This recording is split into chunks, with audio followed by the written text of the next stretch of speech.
Si penjelajah waktu itu, berbekal sistem penakluk miliknya. Setiap kali dihadapkan pada dua pilihan, dia selalu mengambil keputusan tanpa ragu sedikit pun. Dia merampas kecantikan tiada taraf dan ramuan sakti penentu hidup mati.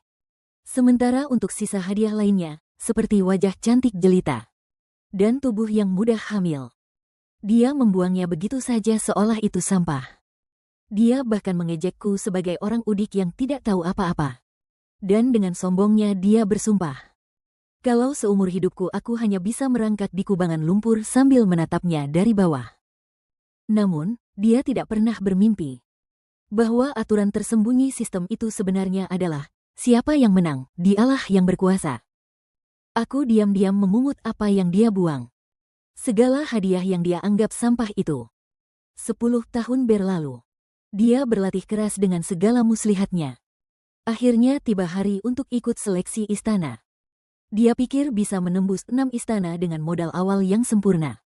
Tapi betapa terkejutnya dia saat menyadari bahwa si dayang kecil yang dulu memungut sisa-sisa darinya, kini sudah melahirkan 5 pangeran berkat tubuh subur yang dulu dia buang. Dan kini duduk nyaman sebagai selir agung yang bertahta. Saat ini dia berlutut di lantai, mendengarkan jeritan histeris dari sistem di dalam kepalanya. Peringatan, target kontak tidak terdeteksi.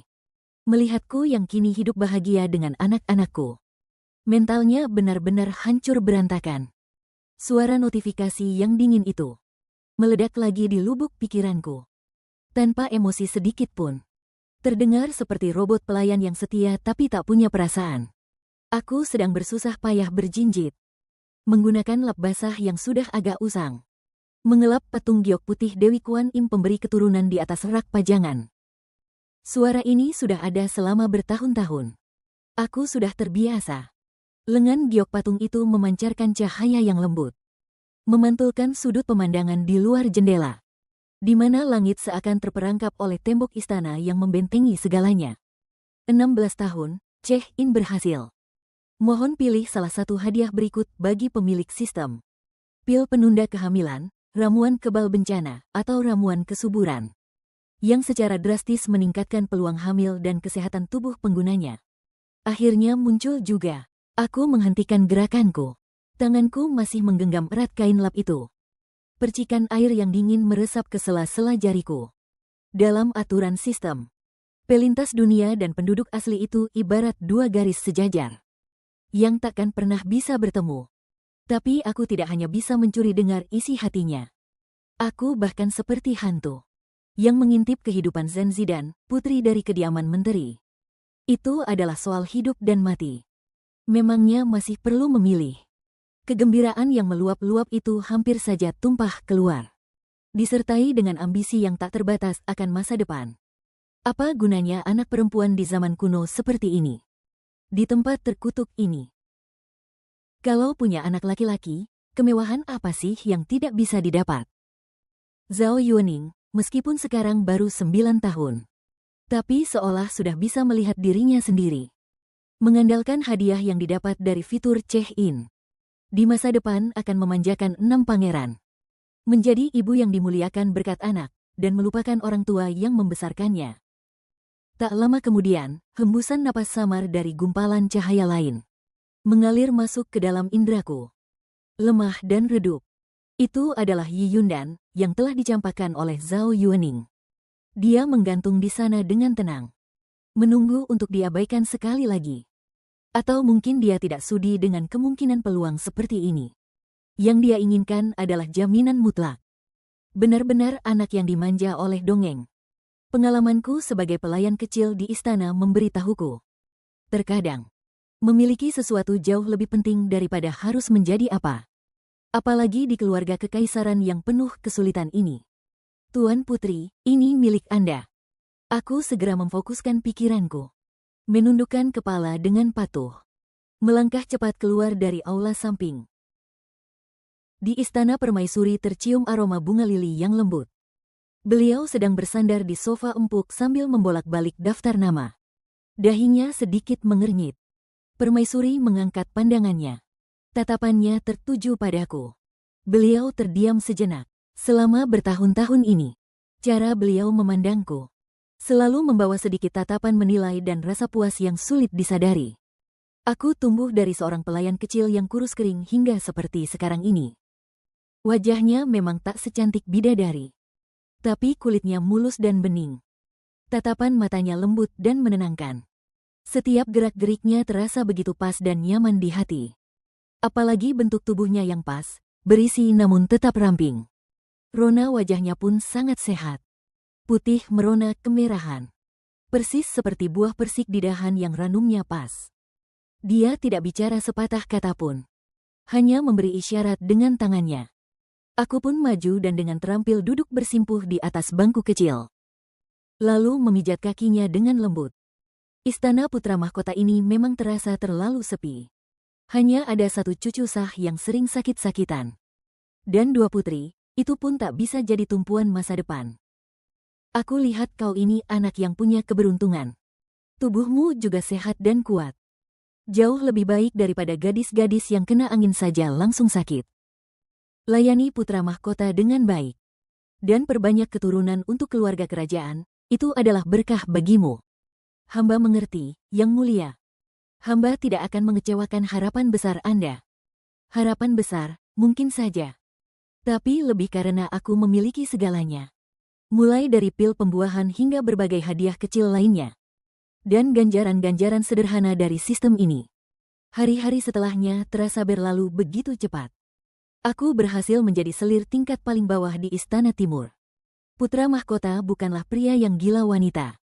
Tapi setiap bulan selalu ada beberapa hari dia menginap di tempatku. Perutku sangat bisa diandalkan, bahkan mungkin membuat orang iri. Sering mendapat kasih sayang hingga akhirnya hamil. Proses melahirkan hampir menjadi rutinitas yang berulang. Selamat, selir, Anda melahirkan seorang pangeran kecil. 10 tahun berlalu. Suara ucapan selamat dari bidan terus bergema. Selamat. Selamat, selir, Anda melahirkan pangeran kecil lagi. Selamat, Yang Mulia, Anda dikaruniai seorang pangeran kecil lagi. Selamat. Suara itu terus terdengar berulang-ulang. Dalam 10 tahun. Aku berhasil melahirkan 5 putra dan 1 putri untuk putra mahkota. Yaitu pangeran kedua, pangeran ketiga, pangeran keempat, pangeran kelima, pangeran keenam, dan putri ketiga. Tempat tidur pun menjadi medan perangku yang lain. Bau darah dan aroma kemenyan memenuhi ruangan. Setiap kali melahirkan, rasanya seperti nyawaku di ujung tanduk, hampir saja melayang. Namun, tekad kuat yang mengakar dalam tulangku selalu berhasil menarikku kembali dari kematian. Pengetahuanku tentang kesehatan membantuku memulihkan diri. ASI yang berkualitas membuat anak-anakku tumbuh sehat dan kuat. Tubuh yang bugar ini menjadi penopang setiap kali aku harus berkorban untuk melahirkan. Statusku pun perlahan naik seiring bertambahnya jumlah anak. Dari sekadar selir rendah hingga menjadi selir Kaisar Liang. Lalu diangkat menjadi selir utama. Hadiah dan persembahan mengalir deras ke istanaku bagaikan air. Sang putra mahkota lebih sering datang untuk melihat anak-anak daripada menemuiku. Tapi itu sudah lebih dari cukup. Di istana, beredar rumor di belakang punggung. Katanya aku ini reinkarnasi Dewi Pembawa Anak. Aku hanya mendekap putri kecilku yang baru lahir. Sambil bersenandung pelan untuknya. Di luar jendela, pohon delima kembali berbuah lebat. Buahnya yang merah merona sampai melengkungkan dahan. 2 tahun setelah aku melahirkan putri kecilku, putra mahkota resmi naik tahta. Aku pun naik jabatan dari selir samping menjadi selir mulia Chen. Aku memang tak lagi muda. Namun posisi saat ini sudah cukup bagiku. Dan di saat yang sama, Zhao Yuening telah mempersiapkan segalanya dengan matang. Hari di mana Zhao Yuening masuk ke istana, sambutannya sangat megah. Sebagai putri sah dari kediaman menteri, kabarnya dia memiliki paras yang mampu meruntuhkan kerajaan. Namanya yang begitu tersohor sudah tersebar ke seluruh ibu kota. Setelah 10 tahun menunggu dengan sabar, akhirnya usianya telah cukup. Dengan membawa segudang impian, serta ambisi besar akan kehidupan istana, dia melangkah masuk ke balik gerbang istana yang berlapis-lapis ini. Konon, di depan cermin perunggu, dia sudah melatih ribuan kali sudut wajah tercantiknya, memastikan setiap tatapan matanya Dan setiap senyuman tipisnya sanggup memikat hati sang raja. Dia membawa pil penyubur di balik pakaiannya. Dan di kepalanya penuh dengan rencana untuk menjadi satu-satunya serta ilmu memikat hati. Dia merasa dirinya sudah sangat siap dengan segala senjata. Untuk menaklukkan pria paling berkuasa di dunia ini. Memulai kisah perjuangan hidupnya di istana, sementara aku. Karena si bungsu menangis semalaman, aku jadi kurang tidur. Kaisar yang dulunya seorang putra mahkota. Pagi-pagi sekali sudah pergi ke ruang belajar selatan. Untuk menguji pelajaran para pangeran. Pekerjaan istana begitu rumit. Meskipun bukan permaisuri. Mantan putri mahkota itu secara alami diangkat menjadi permaisuri. Namun kondisi fisiknya lemah dan sering sakit-sakitan. Jadi, sosok yang selama ini memegang segel kekaisaran. Adalah aku, selir Chen ini. Zhao Chairen, selir baru yang baru masuk istana, ingin menghadap yang mulia selir. Aku memijat pelipisku, rasanya malas sekali. Tapi aku tetap melambaikan tangan memberi isyarat. Ada banyak urusan hari ini. Mau tidak mau, aku harus menemuinya. Aku berdiri perlahan dengan bertumpu pada tangan pelayan. Karena tidak nyenyak tidur semalam. Pinggang dan punggungku terasa pegal. Beban sebagai selir yang terus-menerus disindir orang terasa begitu berat menekan pundakku. Sinar matahari terasa sangat menyilaukan. Aku sedikit menyipitkan mata. Lalu bersandar dengan malas di kursi. Di atas kursi yang beralaskan kain sutra lembut itu. Menunggu dia masuk. Saat itulah Zhao Yuning melangkah masuk ke halaman istana. Ia mengenakan gaun berwarna merah jambu yang anggun. Ujung gaunnya disulam dengan benang emas bermotif bunga peoni yang cantik. Dihiasi dengan perhiasan yang mewah. Setiap langkahnya tampak begitu teratur, seolah sudah diukur dengan penggaris. Dengan ekspresi yang sudah dilatih dengan sangat hati-hati. Harus kuakui, Tuhan memang benar-benar menganugerahinya wajah yang mampu menaklukkan dunia. Wajah itu memadukan kemurnian seorang gadis muda dengan pesona yang menggoda. Sangat memukau. Memang pantas disebut sebagai wajah yang bisa membuat negara runtuh. Zhao Yuning mendongak. Tatapannya langsung tertuju padaku yang duduk di singgasana. Di matanya ada rasa hormat yang dibuat-buat. Ada rasa takut yang sudah menjadi prosedur bagi selir berpangkat rendah terhadap yang lebih tinggi. Namun, jauh di lubuk hatinya, ada sesuatu yang tak bisa disembunyikan. Ambisi dan penilaian yang membara. Ia menatapku seolah-olah sedang mengamati gunung yang harus ia runtuhkan di masa depan. Menimbang-nimbang kekuatan dan kelemahanku. Lalu dia menatap wajahku. Tidak seperti yang dia bayangkan. Bukan wajah yang kejam, penuh cemburu, ataupun menggoda. Wajah wanita di depannya ini hanya bisa dibilang manis. Di antara alisnya, bahkan tersirat sedikit kelelahan setelah bekerja keras. Namun, wibawanya yang mendalam. Aura seseorang yang sudah lama berada di puncak kekuasaan. Ketenangan saat mengendalikan segalanya. Serta sepasang mata yang tenang tanpa riak. Seolah mampu menembus segalanya. Membuat jantung Zhao Yuning berdegup kencang seketika. Ini tidak benar. Ini tidak seperti yang aku bayangkan. Juga tidak sesuai dengan naskah sistem yang tertulis. Bukankah lawan terbesarku seharusnya adalah permaisuri yang sakit-sakitan itu? Secara tidak sadar, dia menyapu pandangan ke belakangku. Ke arah barisan pelayan istana. Yang berdiri menunduk dengan hormat dan sunyi senyap. Tepat di saat dia kehilangan fokus itulah. Di dalam kepalanya, suara notifikasi sistem yang tak pernah berubah selama 10 tahun.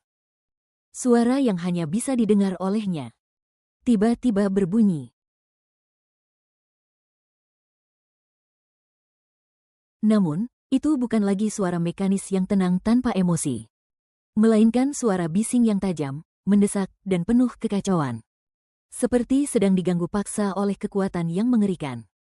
Peringatan, peringatan. Peringatan, perubahan drastis pada seluruh alur. Jalur cerita berubah total. Peringatan, terdeteksi kontak dengan target di luar kendali. Logika sistem sedang runtuh. Suara peringatan yang memekakkan telinga, yang hampir merobek jiwanya itu. Bergema gila-gilaan di dalam benaknya. Zhao Yuning membelalakan matanya lebar-lebar. Tidak percaya. Dia menatap tajam ke arahku yang sedang bersandar malas di kursi permaisuri. Sisa warna terakhir di wajahnya pun memudar hingga benar-benar pucat. Suara aneh dari sistem itu membuat wajah Zhao Yuning pucat pasi. Tubuhnya bergoyang. Nyaris tidak sanggup berdiri tegak. Pelayan di sampingnya sampai terkejut melihatnya. Suara itu seolah menyadarkannya kembali. Zhao Yuning menarik napas dalam-dalam. Napas yang terasa begitu cepat dan gemetar. Dia memaksakan diri untuk menahan rasa terkejutnya.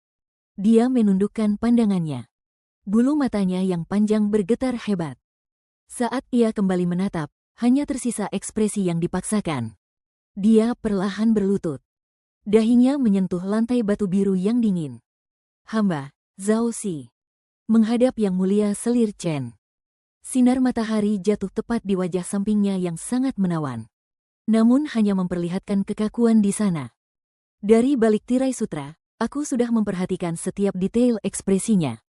Suara bising sistem yang melengking itu tentu saja tidak bisa kudengar. Tapi ekspresinya yang runtuh seketika lalu dipaksakan untuk dibangun kembali. Jauh lebih menarik daripada kerutan apapun. Sedikit rasa kesal karena kantuk di hatiku. Langsung lenyap seketika. Aku tidak langsung menyuruhnya bangun. Aku hanya memperbaiki posisi dudukku. Gelang giok di pergelangan tanganku merosot sedikit. Sensasi dinginnya menempel di kulitku. Bangunlah. Suaraku terdengar malas, seperti orang yang baru bangun tidur. Tidak ada tenaga sedikit pun. Zhao Yuning berdiri. Ia menunduk, tidak berani lagi menatapku. Sikap yang sudah ia latih dengan susah payah. Yang ia siapkan untuk memukau semua orang. Kini hancur berkeping-keping hingga tak bisa disatukan lagi. Selir Zhao, kau masih harus banyak belajar tentang aturan istana. Aku mengucapkannya dengan perlahan dan tenang, seolah basa-basi. Istana tidak sama dengan rumah kediamanmu yang dulu. Setiap ucapan dan tingkah laku harus dijaga dengan benar. Melayani kaisar dengan baik. Dan memberikan keturunan bagi keluarga kerajaan adalah kewajiban utama. Hamba mengerti, Yang Mulia. Hamba akan mengingat ajaran Anda. Aku merasa sedikit lelah. Silakan pergi, ucapku dengan nada datar. Rasa kantuk sepertinya kembali datang. Aku melambaikan tanganku sedikit. Dia tampak seperti orang yang baru saja lolos dari maut. Hampir saja ia terjatuh saat memberi hormat. Dengan langkah yang terburu-buru, ia segera mundur. Punggung itu terlihat begitu panik, seolah-olah ada hantu yang mengejarnya. Menghilang di ujung lorong panjang istana bagian barat. Aku perlahan menegakkan tubuhku. Sisa rasa malas di mataku pun sirna seketika. Yang tersisa hanyalah ketenangan yang begitu dalam. Apakah Permaisuri ingin kembali ke istana untuk beristirahat? Aku memegang tangannya saat turun dari tandu kekaisaran. Aku menggeleng pelan, tidak. Kita pergi ke ruang belajar selatan, ingin melihat bagaimana kemajuan belajar kaisar dan para pangeran. Ayo, berangkat. Angin sepoi-sepoi menyingkap tirai kain sutra. Melewati sudut tembok istana yang membentang di bawah langit biru. 10 tahun yang lalu, aku juga menatap langit yang kotak ini dengan cara yang sama. Dia memegang patung Bodhisattva giok yang terasa sedingin es. Siapa sangka semuanya akan jadi seperti ini. Zhao Yuning mengira dia memegang naskah sebagai tokoh utama. Setiap pilihannya selalu tampak tepat sasaran. Menuju jalan kesuksesan yang mulus dan lebar. Namun, dia lupa satu hal. Istana ini bukanlah sebuah cerita dalam buku. Ini adalah medan perang tanpa suara. Yang dipertaruhkan di sini bukan sekadar pertarungan fisik yang terlihat di depan mata. Kecantikan luar biasa yang dia buang begitu saja. Justru membawaku menduduki tahta permaisuri. Menjadi selir putra mahkota yang diakui. Pil keabadian yang dia remehkan, malah memberiku fondasi untuk bertahan. Dalam 10 tahun, aku melahirkan 5 putra dan 1 putri. Pelayan setia yang tidak dia inginkan. Justru menjadi tangan kanan yang bisa kupercaya sepenuhnya. Bahkan tarian memukau yang dia anggap tak berharga seperti sandal usang. Aku jadikan sebagai caraku menjaga kebugaran tubuh setiap hari. Meski sudah melahirkan 6 anak. Bentuk tubuhku tidak berubah sama sekali. Dia dengan teliti memilih alat yang paling mencolok. Sementara aku memungut sisa-sisa yang dia buang. Sedikit demi sedikit menyusunnya menjadi jaring rahasia. Hingga akhirnya, kuasa penuh atas 6 istana ada di tanganku. 10 tahun sudah cukup bagi air untuk melubangi batu. Dia datang dengan penuh ambisi membawa kartu asnya. Namun baru menyadari bahwa aturan main di meja ini sudah berubah total. Garis finish yang dia bayangkan, bahkan tidak bisa menyentuh titik awalku. Hadiah yang paling berharga bukanlah pilihan yang diberikan oleh sistem, melainkan waktu. Adalah kesabaran dan kemampuan untuk memainkan kartu yang tampak biasa saja menjadi sesuatu yang luar biasa. Permainan baru saja benar-benar dimulai. Dan kali ini, sang pembuat aturan. Cahaya menembus tirai di ruang belajar kekaisaran, membayangi siluet kaisar dan beberapa pangeran yang lebih tua. Terpampang panjang di lantai ubin emas yang dingin. Pangeran sulung, yang juga sang putra mahkota, sedang membaca dengan hikmat, sementara pangeran kedua mengerutkan dahi dalam lamunan. Bahkan pangeran ketiga yang paling aktif pun sedang memegang kuas. Dengan wajah tampak begitu tertekan. Pangeran-pangeran lainnya, semua mendengarkan pertanyaan kaisar dengan sungguh-sungguh. Kaisar Fuzhou berdiri di belakang mereka. Sesekali memberikan arahan. Aku berhenti di serambi luar aula. Tidak langsung masuk. Yunsu memberi isyarat kepada Kasim penjaga agar tidak perlu melapor. Suara dari dalam samar-samar terdengar, seperti kata orang bijak. Memimpin negara besar itu ibarat memasak ikan kecil. Bagaimana menurutmu? Menurut pendapat putra, memasak ikan kecil haruslah sabar, begitu pula dalam memerintah negara. Aturan harus dibuat dengan cermat, agar rakyat bisa hidup tenang. Senyum tipis terukir di wajah kaisar. Ia mengangguk, lalu bagaimana denganmu, Bie? Apa yang terpikir olehmu, Hah? Menurut putra, hanya memperhatikan panas api saja tidak cukup. Masih harus dilengkapi dengan bumbu-bumbu yang pas. Sama seperti Ibu Permaisuri yang mengelola 6 istana. Membereskan segala urusan yang rumit. Hahaha, dasar anak nakal. Tetap saja pemikiranmu melenceng. Tapi ya, bisa dibilang ada benarnya juga. Suasana di dalam aula menjadi sedikit lebih santai. Tepat saat itu, aku bertumpu pada tangan Yunsu. Melangkah perlahan masuk ke dalam. Yang mulia, mengapa Anda ada di sini? Tadi katanya tubuh Anda terasa lelah. Sudah beristirahat sejenak.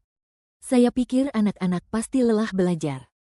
Jadi saya siapkan sup sarang burung walet dengan gula batu agar tenggorokan yang mulia terasa lega. Kau memang perhatian. Tadi di luar sepertinya ada suara keributan.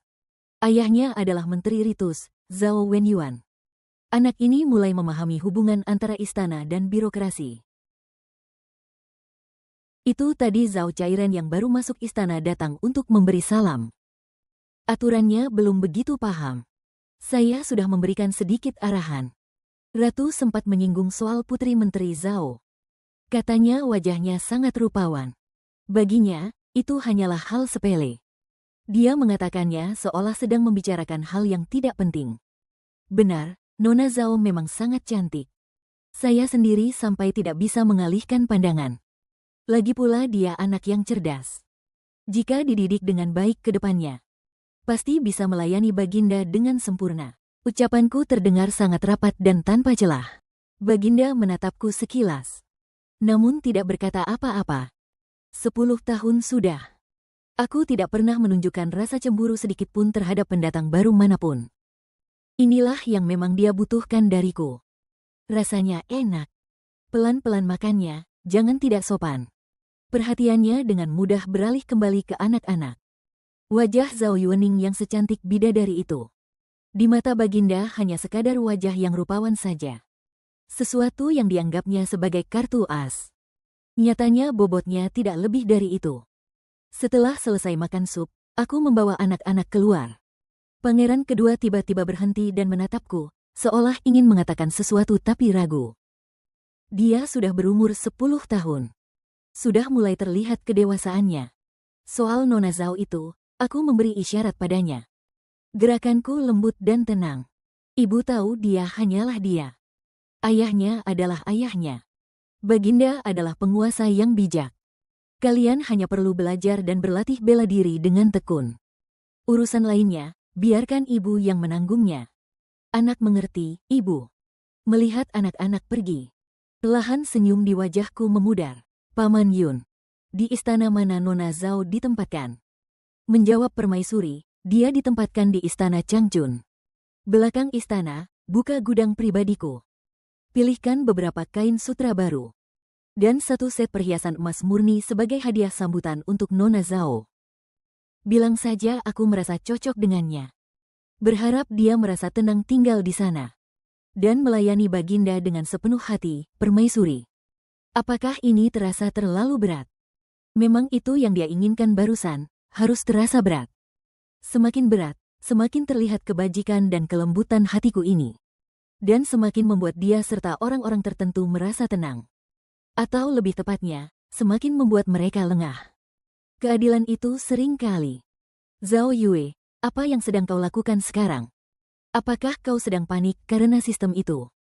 Atau kau sedang curiga tak karuan di balik layar? Menebak apakah aku sedang bersikap baik atau sedang unjuk kekuatan? Wajahnya yang kacau balau karena sistem itu. Pasti terlihat sangat lucu. Aku menarik napas dalam-dalam. Udara ini membawa wangi bunga di awal musim panas. Bercampur dengan aroma debu yang dingin dan menusuk. Permainan ini baru saja kumulai langkah pertamanya. Adikku sayang, kau harus bertahan lebih lama, ya. Punya sistem lantas merasa bisa bertindak semaunya. Si selir Zhao ini sepertinya terlalu banyak baca novel fantasi murahan. Dia pikir dengan mengandalkan ilmu pelet. Bukan cuma bisa bikin kaisar tergila-gila sampai kehilangan akal. Tapi bahkan bisa mengandalkan pil kesuburan untuk naik tahta karena melahirkan putra. Namun, dia tidak tahu. Hari pertama sistem kebanggaannya mulai beraksi. Langsung mengiriminya peringatan kematian.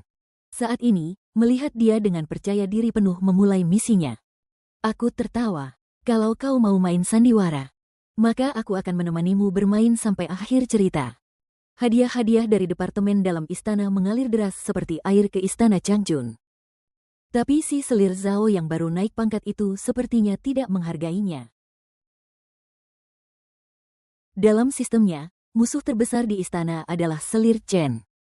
Hanya dengan mengalahkan selir Chen, dia bisa bertahan sampai akhir. Dia pasti sudah hampir gila karena marah, ya. Sudah merencanakan serangan selama 10 tahun.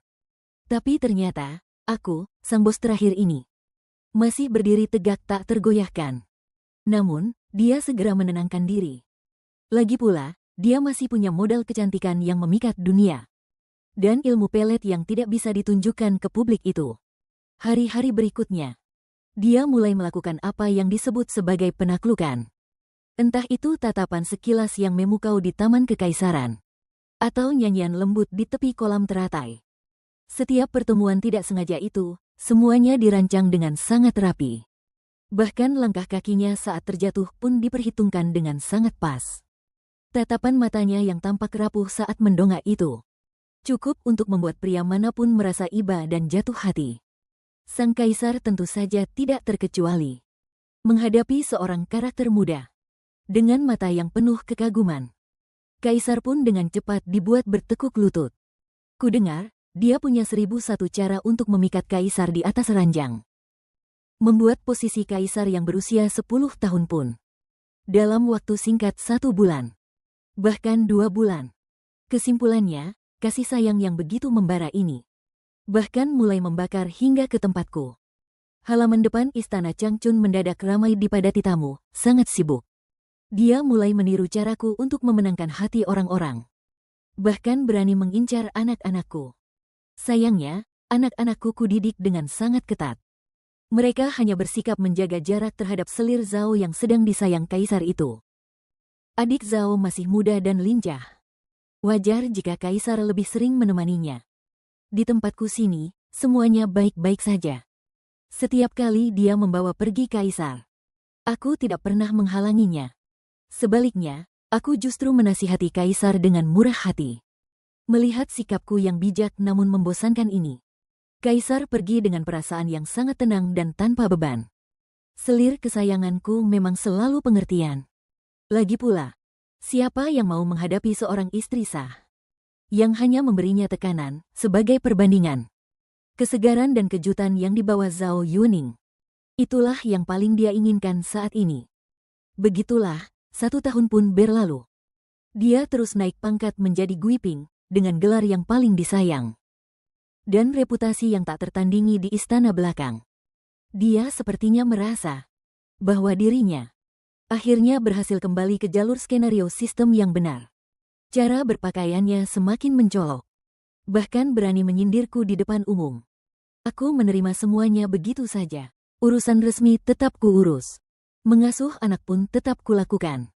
Mengenai kata-kata pedas itu, biarlah masuk telinga kiri keluar telinga kanan saja. Yang mulia, apakah Anda akan membiarkannya terus seangkuh itu? Baru setahun, sudah langsung jatuh miskin. Kalau terus begini, bibir Yun Suji bisa-bisa sariawan karena stres. Tapi aku malah merasa ini lucu. Buat apa buru-buru, semakin tinggi memanjat, semakin sakit jatuhnya. Tapi bagaimana kalau dia sampai mendapatkan restu Longxi? Memangnya kenapa kalau dia dapat Longxi? Di istana belakang ini, bisa hamil itu memang sebuah keberuntungan. Tapi bisa melahirkan dan membesarkannya sampai dewasa, itu baru namanya kemampuan. Bukankah itu malah lebih bagus? Kaisar sekarang lagi sayang-sayangnya sama dia. Kalau dia hamil, sifat kaisar itu pasti malah merasa terkekang. Kaisar mungkin bakal merasa risih. Lagi pula, Guiping akhir-akhir ini sudah menyinggung banyak orang. Pohon yang tinggi pasti kena angin kencang. Siapa yang menonjol, dialah yang bakal dihancurkan. Lagi pula, kalau dia benar-benar melahirkan seorang pangeran. Mengingat ayahnya adalah pejabat tinggi di istana. Ditambah sifatnya yang sombong dan tidak tahu diri. Itu baru namanya benar-benar berdiri di tepi jurang. Pengetahuan medis dan koneksiku. Kupersiapkan hanya untuk melindungi anakku sendiri. Sedangkan dia, kalau dia hamil, sistemnya mungkin bisa menjamin dia mengandung anak laki-laki. Tapi tidak menjamin dia bisa melahirkannya dengan selamat. Biarkan dia hamil, aku ingin melihat sistemnya itu. Apakah kali ini sanggup melindunginya? Kali ini, aku akan melihatnya melangkah masuk ke lubang yang ia gali sendiri. Demi membuktikan kalau dia adalah orang yang terpilih oleh takdir. Zhao Yuaning membuat seluruh istana belakang jungkir balik. Bahkan rela menggadaikan kontrak keluarganya. Demi mendapatkan cinta dari kaisar. Dia pikir dengan punya sistem, dia bisa berbuat seenaknya. Tapi akan kubuat dia sadar.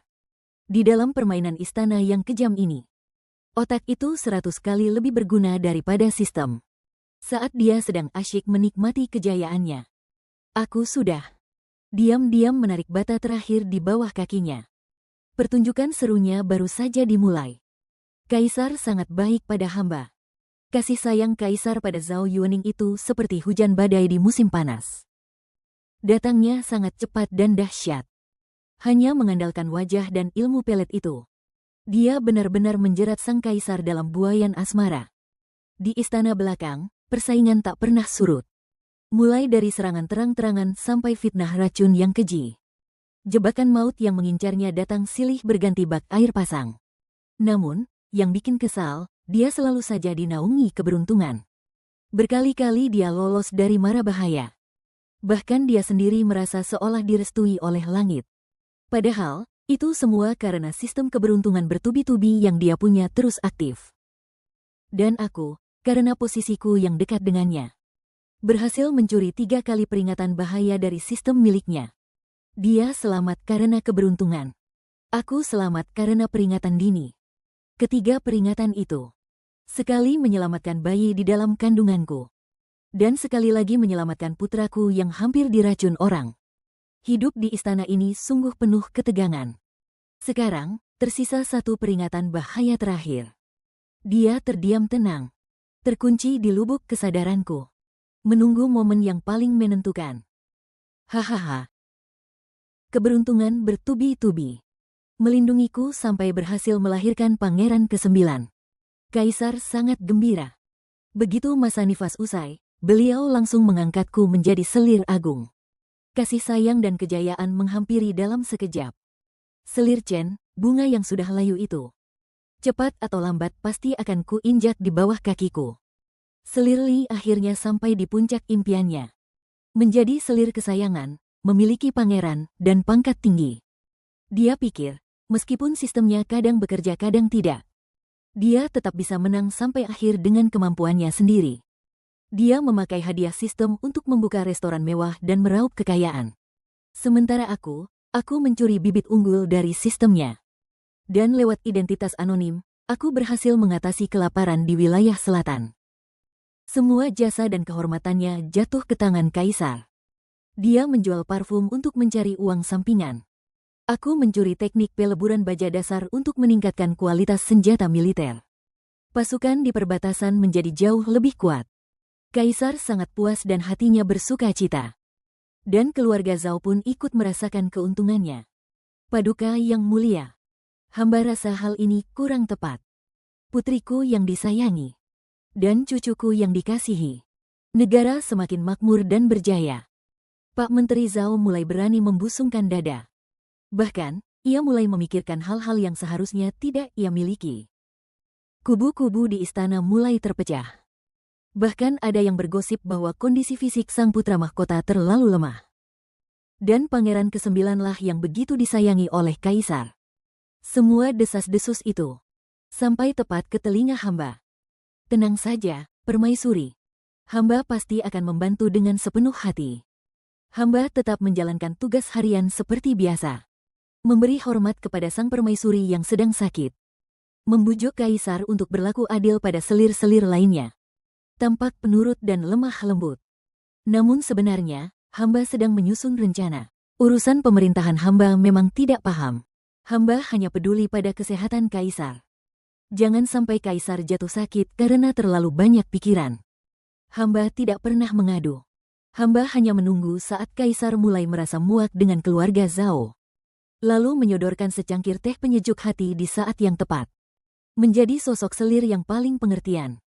Meneteskan air ke batu hingga berlubang, tidak bisa dilakukan dalam semalam. Untuk meruntuhkan sebuah bendungan, hanya perlu mencabut satu batu bata di titik yang paling krusial.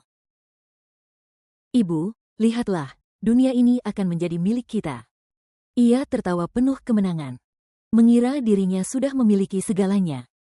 Namun ia tidak sadar, tanah yang diinjak oleh dia dan keluarganya. Akarnya sudah dibakar hingga hangus dari dalam. Ramalan bahaya yang tersisa tinggal satu kali lagi. Ia bagaikan ular yang sedang hibernasi. Menunggu suara petir musim semi untuk memberikan serangan mematikan bagi musuh. Satu serangan telak. Mereka yang rakus. Semuanya harus mati. Hahaha. Ia tidak lagi merasa cukup hanya dengan disayang. Dukungan keluarga yang begitu kuat sejak lama memberinya keberanian. Ancaman-ancaman yang tadinya hanya sekadar kemungkinan, kini mulai berubah menjadi tindakan nyata. Sepotong kue beracun yang mematikan, kini berada tepat di depan mulut anak hamba yang tidak curiga sama sekali. Jaraknya bahkan kurang dari 2,5 cm lagi. Selain hamba, tidak ada yang mendengar saat selir Li di saat itu. Menggertakkan giginya hingga hancur. Di mata semua orang, itu cuma ulah ceroboh dari seorang Kasim kecil. Zhao Yuning mengira kegagalan itu hanyalah nasib buruknya saja. Namun, dia tidak tahu kalau Kasim kecil yang menjatuhkan piring itu adalah bidak yang sudah kusiapkan sejak 10 tahun lalu. Dia menggunakan sistem untuk bertarung. Sedangkan aku menggunakan 10 tahun hidupku. Tidak sia-sia. Mulai detik ini, keadaan berbalik. Wajah selir Huang hancur tak berbentuk. Orang kepercayaannya tiba-tiba lenyap. Cara Zhao Yuning semakin rahasia dan kejam. Mengandalkan sistem dan kasih sayang Kaisar.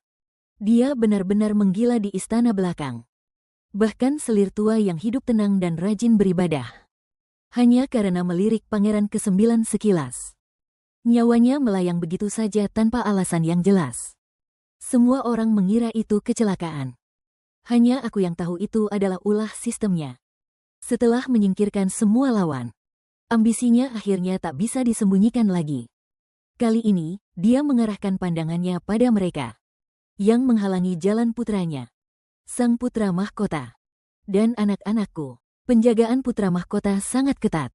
Dia tidak punya celah untuk menyerang. Jadi dia mengalihkan sasarannya ke pangeran kedua. Racun berhawa dingin ekstrim itu, jika dikonsumsi dalam jangka panjang, akan menghancurkan tubuh anakku yang paling kubanggakan. Hari itu, saat dia menyajikan sepiring kue yang sudah dicampur racun. Dengan begitu sombongnya, dia mengirimnya langsung ke hadapan anakku. Melihat anakku yang tidak curiga sama sekali, Zhao Yuning tertawa puas dari balik bayang-bayang. Namun, di saat yang sangat kritis, seorang Kasim kecil tidak sengaja menjatuhkan piring itu. Suara piring pecah yang nyaring itu, bagi Zhao Yuning terdengar seperti kesialan. Tapi bagiku, itu adalah penyelamat nyawa. Anakku yang berhati lembut, tidak menyalahkan siapapun. Dia hanya mengira nasibnya sedang buruk, lalu pergi dengan rasa kesal. Dia pergi. Dia tidak tahu bahwa itu sama sekali bukan kecelakaan. Kasim kecil itu, dialah yang bertahun-tahun lalu kupilih dengan insting sederhana dalam membaca orang. Dia mungkin tidak terlalu cerdas, tapi dia sangat setia. Aku menanamnya seperti paku, jauh ke dalam sisi pangeran kedua. Sebenarnya pada saat itu, naluriku akan bahaya, membunyikan alarm terakhir di dalam hati. Ini bukan hanya berarti krisis telah berlalu, tapi juga menandakan kartu as terakhirku untuk bertahan hidup sudah benar-benar habis. Tapi aku tidak panik. Sudah belasan tahun, hadiah-hadiah yang kusepelekan dan kuanggap tak berguna itu sudah kusebar seperti benih di seluruh istana. Sekarang, semuanya telah tumbuh menjadi pohon yang rindang. Strategi perang dasar yang dulu dibenci Zhao Yuning sudah kupahami luar dalam, dan kuajarkan perlahan kepada Mengsi. Sekarang dia menggila di militer. Itu bukan karena keberuntungan, melainkan karena kemampuan nyata. Manajemen pembukuan yang dia pandang sebelah mata membuatku duduk di atas kekayaan yang mencengangkan. Uang-uang ini mengalir seperti sungai tak bersuara, memberi nutrisi bagi kekuatanku, menyuap hati orang, melancarkan segalanya, dan selalu berhasil. Lalu ada pula teknik komunikasi itu, yang menjadikanku tempat curhat bagi para istri pejabat. Pergerakan di istana depan, hingga kelemahan keluarga Zhao, semuanya masuk ke telingaku hanya dalam obrolan minum teh. Sekarang, jaring tak kasat mata ini telah diam-diam menyelimuti setiap sudut istana. Tidak mencolok dan tidak terlihat, namun menjadi pelindung terkuat bagiku dan anak-anak. Aku tidak pernah memaksa anak-anak untuk memperebutkan tahta itu.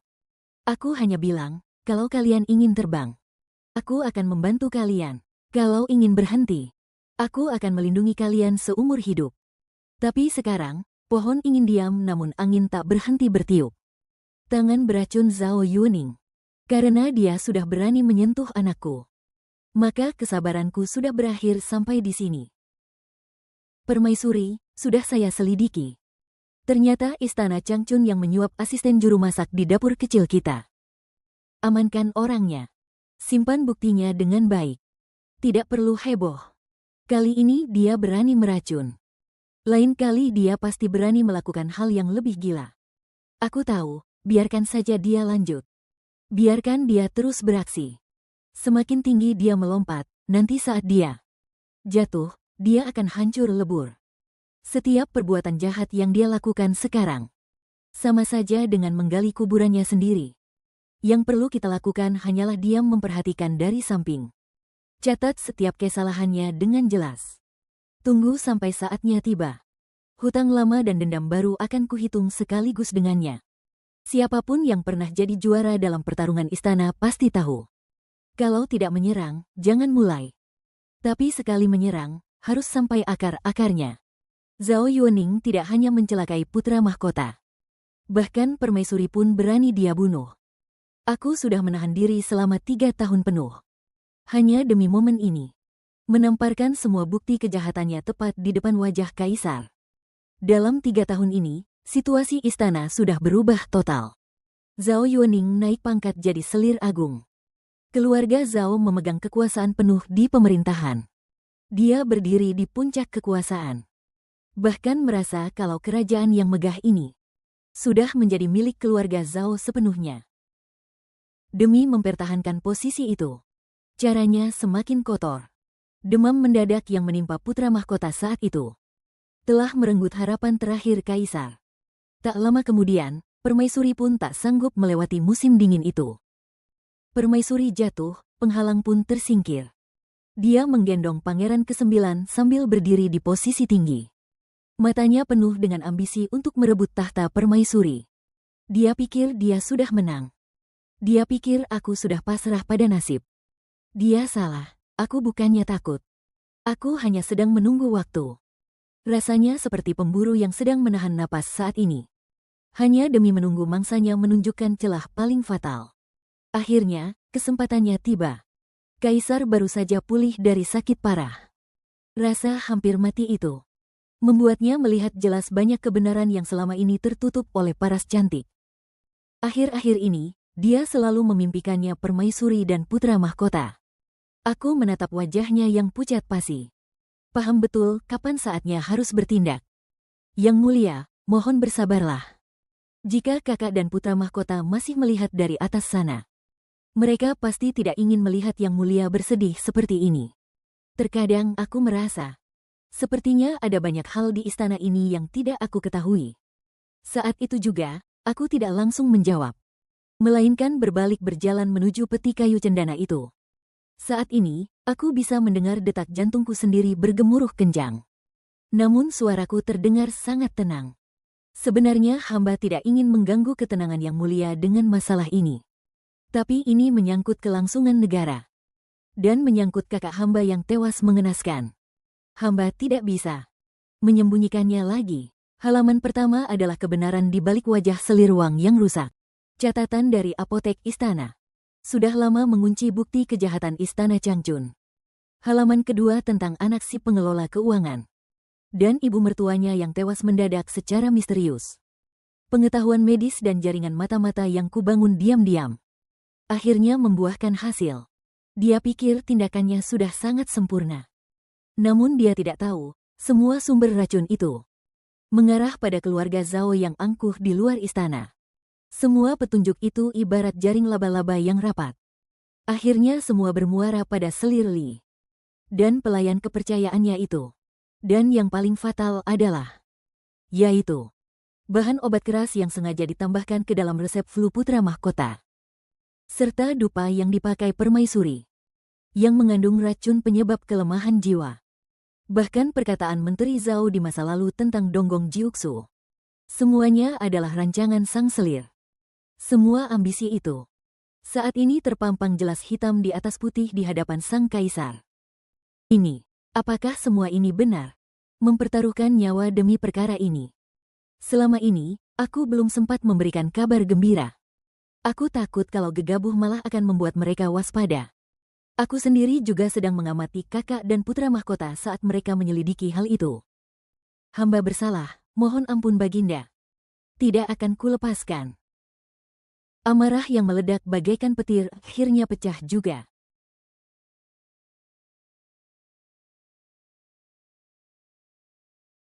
Baginda, tolong jaga kesehatan tubuh, cepat buka pintunya. Aku tidak pernah kurang sedikit pun padanya. Keluarga Zhao, mereka berani bersekongkol mencelakai permaisuri dan putra mahkota, bahkan ingin merampas kekuasaanku. Kesedihan yang mendalam dan amarah karena dikhianati benar-benar menelan kewarasannya. Berlari menuju istana Changchun. Masukkan Zhao Si ke istana dingin. Keluarga Zhao, turunkan mereka dari jabatan. Singkirkan semuanya dari hadapanku. Mendengarkan suara langkah kaki pasukan berbaju zirah yang dingin di luar istana. Aku menopang tubuh kaisar yang hampir tidak bisa berdiri tegak. Sudut bibirku membentuk senyum sinis yang tak disadari siapapun. Selir Li, reputasi agungmu itu seharusnya sudah berakhir sekarang. Namaku Aruan. Seorang pelayan istana yang hidup. Dari memungut barang-barang yang dibuang orang lain. Semua orang bilang, akulah wanita paling beruntung di istana belakang dinasti Dawei ini. HMPH, keberuntungan. Di istana yang kejam dan tak kenal ampun ini. Siapapun yang hanya mengandalkan keberuntungan, rumput di atas makamnya pasti sudah setinggi 3 depa. Sedangkan aku, dengan menginjak jalan pintas sistem mereka yang penuh delusi. Selangkah demi selangkah, aku merangkak keluar dari lumpur menuju puncak tertinggi. Raungan kaisar terdengar bagaikan guntur yang menggelegar. Pasukan Yulin bergerak bagaikan gelombang hitam. dalam sekejap menenggelamkan istana Changchun. Tempat yang dulunya angkuh hingga udaranya pun terasa sombong. Saat ini hanya menyisakan keheningan mencekam dan ketakutan. Zhao Xi masih bermimpi menjadi permaisuri. Dia menatap cermin. Memandangi tusuk konde emas berbentuk burung phoenix 9 ekor yang bahkan belum sempat dia pakai dengan nyaman. Pikirannya hanya tertuju pada upacara penobatan. Bagaimana caranya untuk tampil paling memukau di antara semua orang? Mimpi indah itu hancur hanya dalam sekejap mata. Suara pintu yang didobrak keras membuatnya gemetar hingga tangannya tersentak. Saat dia menoleh ke belakang, apa yang dia lihat bukanlah iring-iringan upacara penobatannya, melainkan malaikat maut yang merangkak keluar dari neraka. Wajah yang dulunya pernah membuat kaisar tergila-gila dengan kecantikannya yang tiada taraf, kini terdistorsi mengerikan bagaikan sesosok hantu jahat. Tusuk konde emas yang dulunya melambangkan kekuasaan tertinggi, kini jatuh ke tanah berdebu. Diinjak-injak orang seolah-olah itu hanyalah sampah. Injakan itu bukan hanya menghancurkan harga dirinya, tapi juga memusnahkan seluruh martabat dan masa depannya. Tidak ada satupun yang memedulikan jeritan tangisnya. Para penjilat yang biasanya mengemis padanya, sekarang bahkan ingin membenamkan kepala mereka ke dalam tanah. Dan sistem yang selama ini dia banggakan, kini mengeluarkan suara rintihan terakhir di dalam kepalanya. Misi utama gagal. Pengujian berakhir. Karena misi gagal, sistem memutus koneksi tanpa ampun sedikit pun. Kesunyian yang mencekam itu memberitahunya bahwa sandaran terbesarnya telah lenyap. Yang tersisa baginya hanyalah tatapan dingin yang menusuk dan kehancuran yang berantakan di hadapannya. Di istana, badai besar pun mulai berkecamuk. Keluarga Zhao ibarat pohon yang sudah busuk sampai ke akarnya. Dicabut hingga ke akarnya. Rumah mereka digeledah dan bukti-bukti disita. Bukti-bukti kejahatan yang sangat mencengangkan. Satu persatu dipaparkan ke hadapan publik. Ketika tembok runtuh, semua orang ikut mendorong. Para pejabat yang dulunya menjilat keluarga Zhao, kini membalikkan muka lebih cepat daripada membalik telapak tangan. Mereka berebut untuk melaporkan dan membongkar kejahatan. Karena takut jika terlambat satu langkah saja, api amarah ini akan membakar diri mereka sendiri. Sang kaisar tampak menua 10 tahun dalam sekejap. Namun tatapannya menjadi jernih seperti yang belum pernah ada sebelumnya. Itu adalah tatapan dingin dari seseorang yang hatinya telah mati. Terhadap pangeran ke-9 yang dulu begitu ia sayangi, dia akhirnya masih memberikan sedikit kehormatan terakhir. Menghapus namanya dari daftar keluarga kerajaan. Menjadikannya rakyat biasa. Anak itu masih lugu dan tidak tahu apa-apa. Dia masih belum sadar bahwa dirinya telah jatuh dari puncak awan, terperosok ke dalam lumpur kehinaan. Seumur hidupnya, dia tidak akan pernah bisa menginjakkan kaki di ibu kota lagi. Istana tak boleh sehari tanpa seorang ratu. Setelah para menteri berkali-kali mengajukan petisi, akhirnya dekret kekaisaran yang sudah kunantikan itu turun juga. Isinya mengangkat selir Chen dari klan Liu menjadi permaisuri dan penguasa 6 istana. Saat dekret itu dibacakan, aku sedang merapikan tanaman bunga delima yang sedang mekar dengan cantiknya. Warnanya merah menyala, begitu mencolok. Sangat mirip dengan kemenangan yang datang terlambat ini, Yunsu. Mereka semua menangis sesenggukan. Bahkan jauh lebih heboh dariku. Saat menerima gulungan dekret itu, tanganku terasa berat sekali. Tapi anehnya, tak ada rasa gembira yang meluap-luap di hatiku. Bahkan, rasa haru pun hampir tak ada.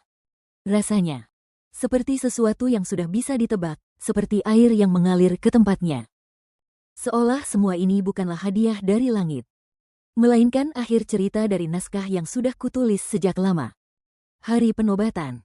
Istana permaisuri begitu bersih, bahkan tak ada setitik debu pun. Aku berjalan menyusuri lorong istana yang panjang, mendengarkan suara sujud dari orang-orang yang hening di telingaku. Aku tahu, era yang menjadi milikku telah dimulai. Duduk di posisi ini, pandanganku memang jadi terasa berbeda. Segel permaisuri itu tergeletak tenang di sana, dingin dan nyata. Di luar jendela, hujan telah reda dan langit kembali cerah. Sinar matahari terasa pas sekali. Di sini, tak ada suara notifikasi sistem. Tak ada narasi pembaca cerita. Hanya ada kesunyian mutlak milik sang pemenang. Aku merangkak dari seorang pelayan istana rendahan hingga sampai di titik ini. Aku tidak mengandalkan kecantikan yang sanggup meruntuhkan negeri. Bukan pula mengandalkan sistem sihir penggoda manapun. Zhao Yuning kalah karena satu hal. Dia terlalu bergantung pada apa yang disebut sebagai jalan pintas. Dia tersesat dalam kekuatan semu yang menjebak. Sedangkan aku, dengan kelembutanku, memilih jalan yang paling bodoh dan paling lambat.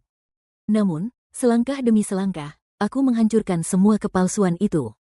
Dan menggenggam kendali kekuasaan yang paling nyata. Semuanya sudah berakhir. Putrakulah yang akan menjadi kaisar berikutnya. Dan akulah satu-satunya pemenang di istana ini. Aku tidak akan menjadi tokoh utama. Aku cuma mau jadi satu-satunya orang yang bertahan sampai akhir.